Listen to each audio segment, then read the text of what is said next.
Depuis hier, quand l'annonce du décret portant suspension des partis politiques et associations au Mali a été rendue publique, les gens tapent leur bouche. Que c'est la dictature, que c'est l'enterrement de la démocratie. Mais la suspension des partis politiques dans des pays en guerre, ce n'est pas une chose surprenante. Pendant la Deuxième Guerre mondiale, les partis politiques étaient interdits en France.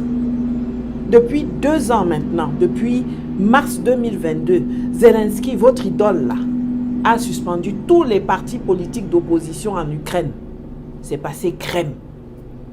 Mais quand c'est le Mali ou le Burkina qui le font, ça vient pousser les cris d'orfraie. C'est comme quand eux interdisent RT et Sputnik en Europe, ils ont tout bon. Mais quand chez nous, on interdit RFI et France 24, oh, c'est la dictature. Ça va pas, non? Tu vas même entendre des gens pleurer qui n'ont jamais sorti 5 francs CFA de leur poche pour payer la carte d'adhésion ou la cotisation à un parti politique. Ils sont là, matin, midi et soir, à répéter. Moi, je ne m'intéresse pas à la politique. Hein. Moi, je ne fais pas de politique, mais c'est eux qui viennent écrire de longues dissertations ou bien faire des directs kilométriques quand c'est les pays du Sahel qui prennent des mesures appropriées.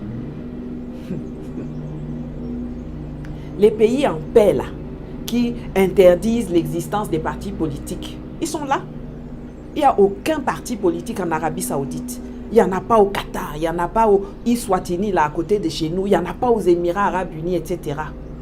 Et il n'y a que le parti unique au Laos, à Cuba, au Vietnam, en Chine, etc.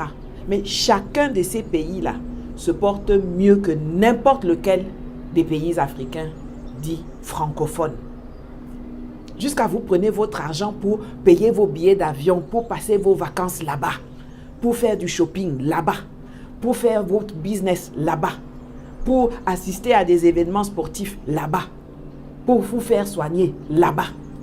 Mais c'est sur Mali, Burkina et Niger que vous savez gonfler vos narines. Elles n'ont qu'à gonfler même jusqu'à dépasser le diamètre des phares de la 2 chevaux.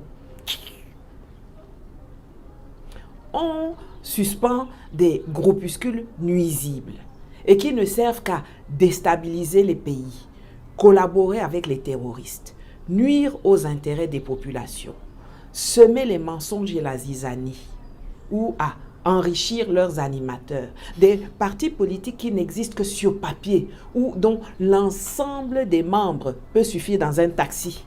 Et puis ça provoque des palpitations cardiaques chez certains qui se prétendent adeptes de la démocratie.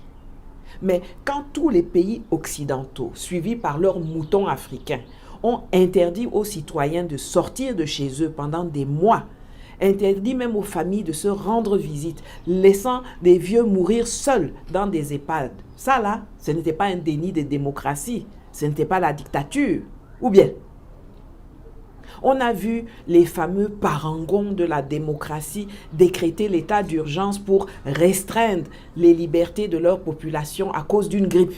Ça, c'était la liberté, n'est-ce pas?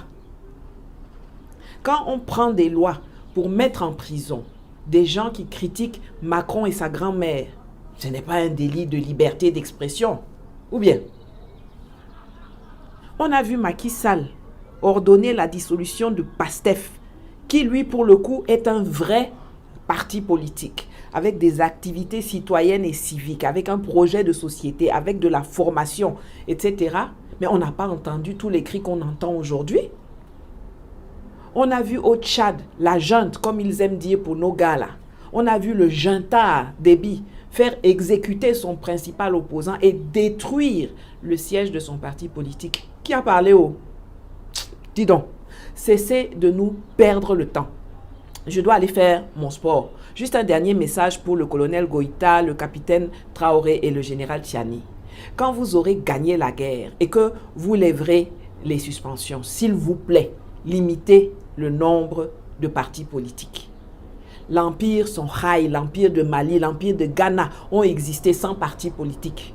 Il n'y a absolument aucune justification à avoir plus de 6 ou 7 partis politiques dans un pays. C'est quoi ça est? Allez, je vous quitte.